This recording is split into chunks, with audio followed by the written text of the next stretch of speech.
Hi, I'm Bonnie from the Saskatchewan Pension Plan. Thank you for joining us for the first in our two-part series on bonds.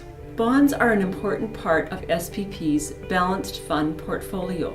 In the simplest of terms, bonds are a debt instrument. When a government or company issues a bond, they receive money in the form of a loan, which must be repaid. If you buy a bond, you become the lender. As a reward for lending the money, you receive interest payments at a predetermined rate on a predetermined schedule until the bond matures. Bonds come in many forms. However, some characteristics are the same for all. The first characteristic is its face or par value. This represents the amount of principal that a holder will receive at maturity. The second characteristic is the coupon or yield. This is the interest rate the issuer agrees to pay. The yield is expressed as a percentage of the face value and is determined by a number of factors including current interest rates, inflation expectations, and the risk of not being repaid. The next characteristic is maturity, which is the date at which the bond's principal comes due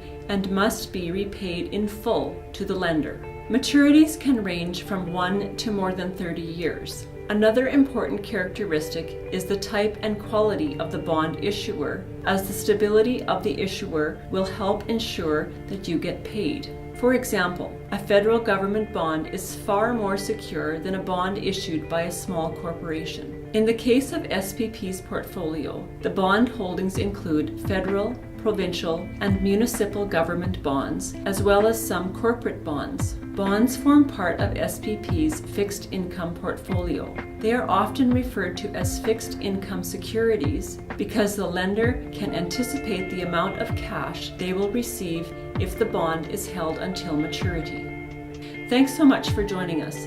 The second segment on bonds will discuss the risks associated with investing in bonds.